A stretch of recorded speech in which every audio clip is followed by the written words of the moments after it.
Queridos amigos e irmãos da Palavra de Deus, queria falar um pouco hoje sobre a questão então do corpo, como que ele é composto, né?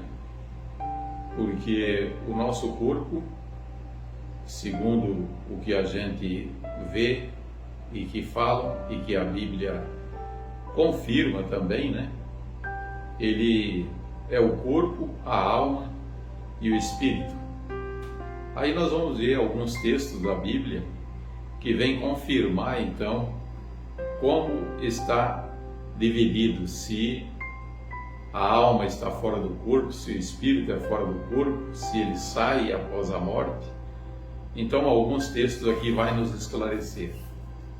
Logo no começo da Bíblia, ali em Gênesis 1, verso 20, diz assim: E disse Deus, produzam as águas abundantemente répteis de alma vivente, e voem as aves sobre a face da expansão do céu.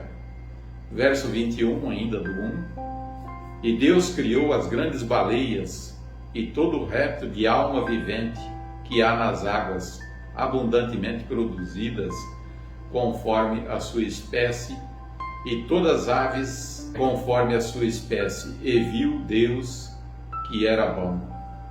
Ainda no verso 24, continua dizendo: E disse Deus, produz a terra almas viventes conforme a sua espécie, gado, réptil, feras, conforme a sua espécie, e assim foi. E o verso 30 também confirma, né? E a todo animal da terra, e a toda ave do céu, e a todo réptil da terra em que há alma vivente, toda a erva verde será para mantimento. Então nós começamos aqui a Bíblia confirmando que os animais também são alma, né? Segundo diz aqui, tem alma. Eles são seres viventes também, composto de alma também, né? Agora, os homens e os animais, eles são a mesma coisa? Eles são iguais? Nós sabemos que o ser humano, ele é dotado de mais raciocínio, né, do que os animais.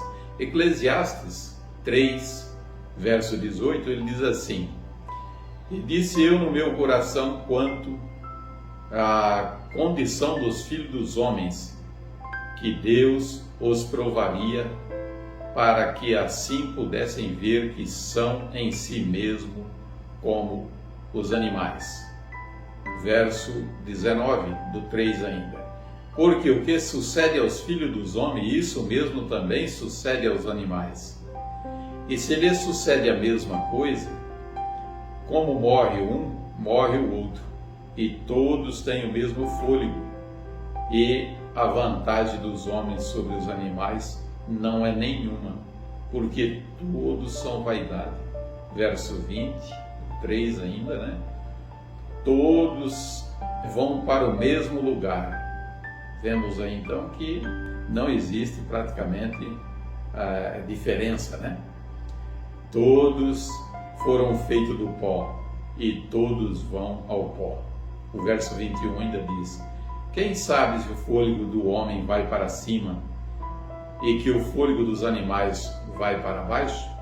Então vemos aí que está mostrando que, na verdade, não existe praticamente diferença entre o ser humano nessa questão. Quando nasce, recebe o fôlego de vida, ou espírito de vida, como fala, né? Gênesis 2:7. Alguns lugares fala fôlego, outro lugar fala espírito, né? Então, existe pouca diferença nessa questão, só no raciocínio, e que os animais, então, nós sabemos, eles não terão salvação, vamos dizer assim, morrem, mas o ser humano, ele tem essa diferença, que ele pode, então, pelo raciocínio, obedecer a Deus. Por exemplo, o pensamento de muitos é que a alma não morre, né? Mas a Bíblia, em Ezequiel 18:4, ela diz diferente desse pensamento. Eis que todas as almas são minhas, como é a alma do Pai, assim também a alma do Filho. É minha alma. Todas as coisas, então, é dele, né? E diz aí, a alma que pecar, essa morrerá. Então, também nós vemos aí a questão de dizer a alma que pecar. Quer dizer, alguém que acredita que a alma, ela sai do corpo para uma melhor fase, e aqui está falando que a alma que pecar. Então, nós vemos que está falando então de uma alma que peca, está falando de um ser composto de corpo, alma e espírito, né? Existe um textozinho também em Números 11:16 que diz assim: mas agora as nossas almas se secam, coisa nenhuma há senão este maná diante dos nossos olhos. Então vemos aí, usando a palavra alma então, para os israelitas que tinham saído do Egito e agora estavam indo para a terra prometida. E eles então chegaram a essa conclusão, né? Vamos ver, a Bíblia está contando a história aqui que as almas se secam. O que secava? Era o ser, era o corpo, porque eles tinham vontade de comer mais outras coisas sem ser o que Deus estava mandando, que era o maná. E aí diz que a alma seca, o corpo, né? Eles estavam sentindo com isso, né? Existe um texto também, Jeremias 17, diz: e se isto não ouvirdes, a minha alma chorará em lugares ocultos, por causa da vossa soberba, e amargamente chorarão os meus olhos, e se desfarão em lágrimas, porquanto o rebanho do Senhor foi levado cativo. Então vemos aqui também falando da alma chorando, né? A minha alma chora, como vemos aqui Jeremias escrevendo. Quando fala que chora é porque isso está onde? Ela está totalmente agregada ao corpo. Tiago 2,20 ainda diz assim: saiba que aquele que converter um pecador do erro do seu caminho, salvará da morte uma alma e cobrirá uma multidão de pecados. Então está mostrando também que a pessoa está salvando uma alma, salvando uma pessoa, não é isso? Vemos que é importante então que a alma ela está dentro do ser. E aí então nós também temos um texto falando lá de quando os israelitas entraram no Egito, que José já estava no Egito e agora os irmãos vão lá comprar mantimento, e então ele tem o conhecimento de que os pais estão vivos e tudo, e agora então ele, conversando com os irmãos, falando com o rei, também trouxe a família. Gênesis 46:26 diz: todas as almas que vieram com Jacó ao Egito, que saíram dos seus lombos, fora as mulheres dos filhos de Jacó, todas foram 66 almas. Gênesis 46:27 diz: os filhos de José que lhe nasceram no Egito eram 2 almas. Todas as almas da casa de Jacó que vieram ao Egito eram 70 almas. Vemos aí que quando fala de alma, está falando então de um corpo completo. E um outro texto que está em Atos 2:41 diz assim: de sorte que foram batizados os que de bom grado receberam a sua palavra, e naquele dia agregaram-se quase 3.000 almas. Novamente, os textos confirmando, né, que as pessoas são chamadas de almas.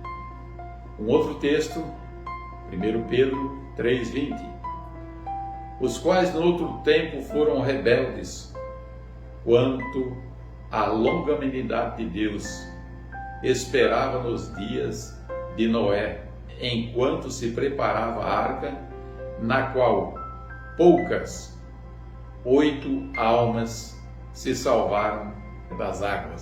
chamando também de alma. Um texto também fala aqui em Samuel, 1 Samuel 18:1.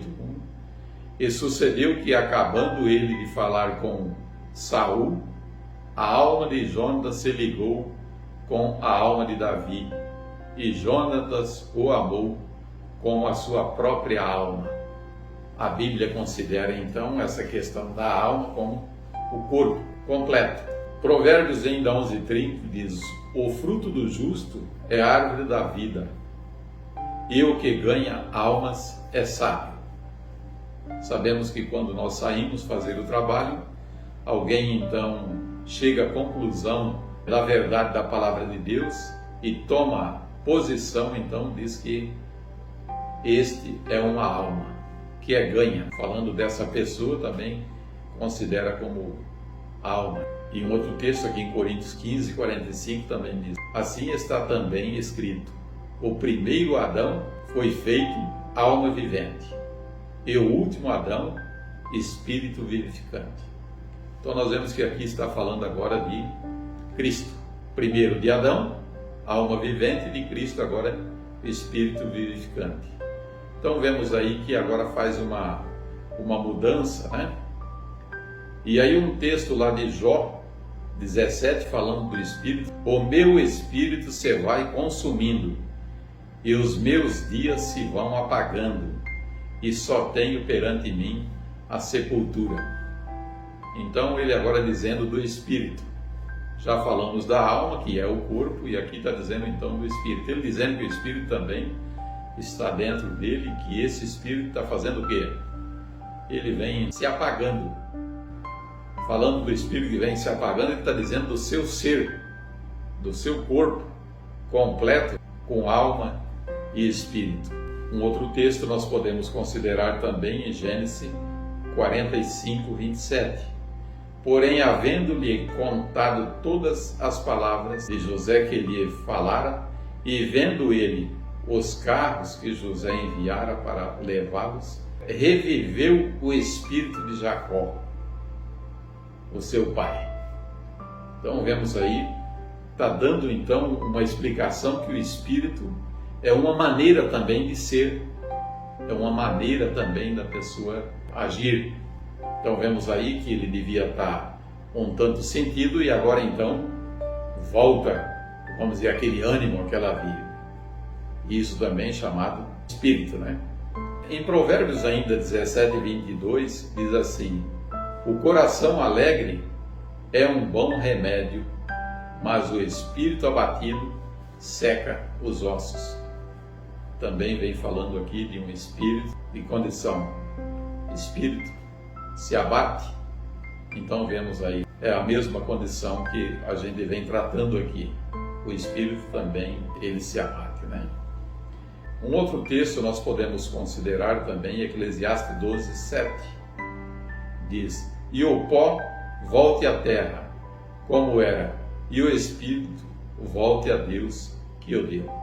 Eu já citei, né, que algumas Bíblias, a tradução, ela usa lá 2:7, dizendo que Deus soprou nele o espírito de vida, que é o fôlego de vida.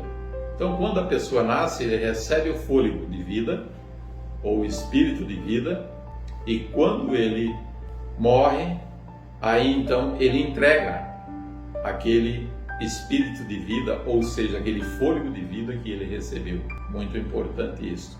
Um outro texto em Romanos 5:14 diz: no entanto, a morte reinou desde Adão até Moisés, até sobre aqueles que não tinham pecado, à semelhança da transgressão de Adão, a qual é figura daquele que havia de vir. Vemos aí agora a morte, então, diz que reinou até Moisés. Agora nós vamos considerar, então, Gênesis 5:24, que fala então de Enoque. Enoque, então, houve, vamos dizer, a transladação dele. 5:24 diz: e andou Enoque com Deus, e não apareceu mais, porque Deus para si o tomou.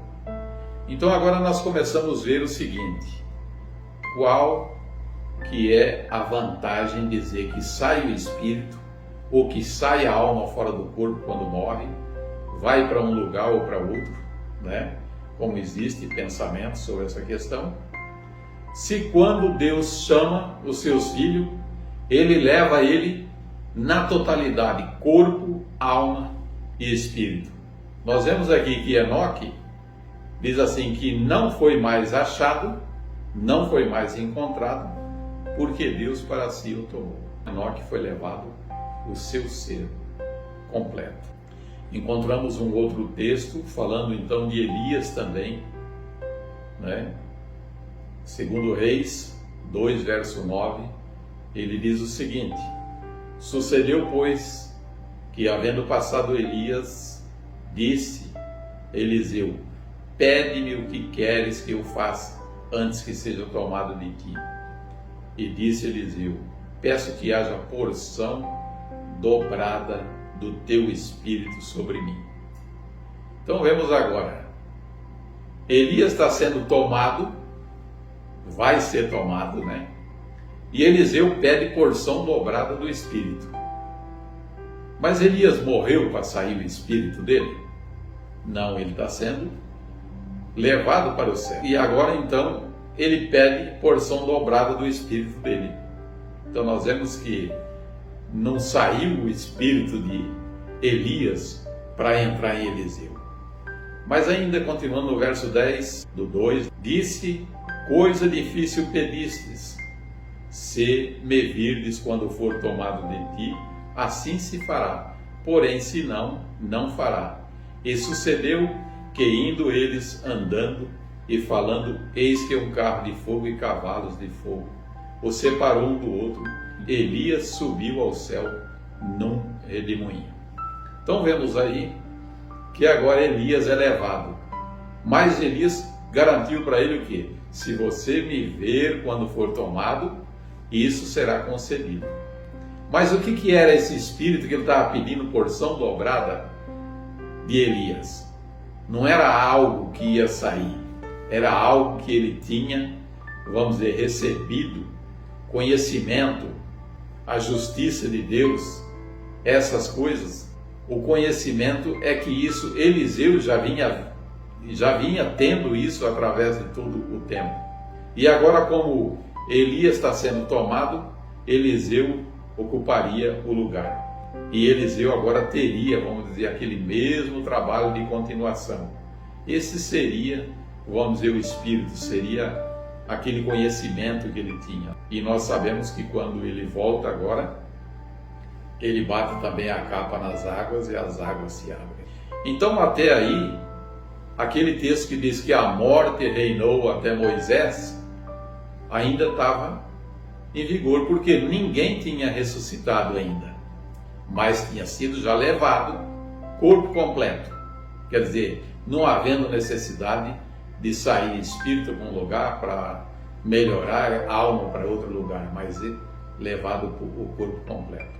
E agora então nós entramos no caso de Moisés. Deuteronômio 34, verso 5 diz: assim morreu ali Moisés, servo do Senhor, na terra de Moabe, conforme a palavra do Senhor. E o sepultou num vale na terra de Moabe, em frente a Bet-peor, e ninguém soube até hoje o lugar da sua sepultura. Então vemos aqui que agora Moisés morre. Era o dirigente daquele povo que Deus tinha incumbido de tirar lá do Egito. Vemos então que ele morre. Mas era um homem que queria entrar na terra prometida. Ele estava pronto para isso. Mas Deus vedou que ele entrasse na terra prometida. E aí em Judas mostra, Judas 1, verso 9, mas o arcanjo Miguel, quando contendia com o diabo e disputava a respeito do corpo de Moisés, não ousou pronunciar juízo de maldição sobre ele, mas disse: o Senhor te repreende. Então vemos que Moisés morre e agora o próprio Cristo vem e ressuscita e leva ele. Vemos ali que Satanás estava ao lado, mas ele diz que não colocou nada de maldição, de juízo sobre Satanás, mas diz: o Senhor te repreenda. Ressuscita então, porque Deus não levou morto nenhum para o céu, né? Ressuscita ele e leva para o céu. Então aí começa, vamos dizer assim, terminar essa questão então da morte durar. Por isso que diz que ela durou até Moisés, porque Moisés agora ressuscita. Até então ninguém tinha sido ressuscitado. Foram levados vivos, né? Enoque e depois Elias, mas agora Moisés morre e é ressuscitado. E aí nós vemos então, depois, na transfiguração, vemos na transfiguração que o que ocorre? Jesus, quando estava perto já de render a sua vida, ser crucificado e morto, um pouco antes, ele sobe então para orar. Então Mateus 1,7, ele diz assim: 6 dias depois tomou Jesus consigo a Pedro e a Tiago e a João, seu irmão, e o conduziu em particular a um alto monte. Verso 2: transfigurou-se diante deles o seu rosto e resplandeceu como o sol, e as suas vestes se tornaram brancas como a luz. Verso 3: eis que lhe apareceram Moisés e Elias falando com ele.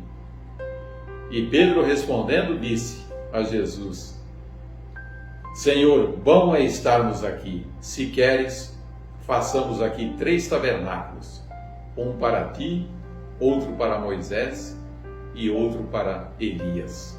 Então vemos aqui, irmãos, que agora se confirma então que Moisés estava vivo, foi levado vivo, e agora então Jesus, um pouquinho antes da conclusão da sua história terrestre, eles vêm ainda confortá-lo.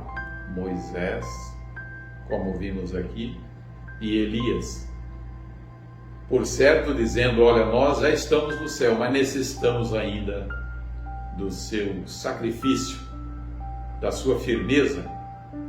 E aí então eles agora, Jesus, né? Ele se firma mais para isso. E vemos então que esta é a maneira em que o homem vai ser levado para o céu. Não vai ser espírito, não vai ser alma, mas um corpo completo. E agora na vinda de Jesus, quando ele vier, o que ele vai fazer? Diz que ele vai então ressuscitar todos os que morreram na fé em Cristo Jesus. Fazendo a vontade dele, eles serão ressuscitados. Então vai para o céu o próprio corpo. E aí nós temos um texto, se encontra em Jó 19, verso 25. Diz assim: porque eu sei que o meu Redentor vive, e que por fim se levantará sobre a terra. Verso 26. E depois de consumida a minha pele, contudo, ainda em minha carne verei a Deus. Verso 27. Vê-lo-ei por mim mesmo, e os meus olhos o verão, e não outros contemplarão. Por isso, as minhas entranhas se consomem no meu interior. Aqui concluímos esta meditação. Fica então para nós algo importante, que não é a alma que vai para o céu ou para outro lugar, nem o espírito, mas o que será levado será então o próprio corpo, contudo, corpo, alma e espírito, assim como foi Moisés, assim como foi Elias, nós também seremos na sua vida ressuscitados e levados então o próprio corpo. Aqueles que fizeram o mal vão pagar no próprio corpo, e aqueles que fizeram o bem vão gozar das delícias que o Senhor tem preparado no próprio corpo também. Tudo de bom. Uma boa noite a todos.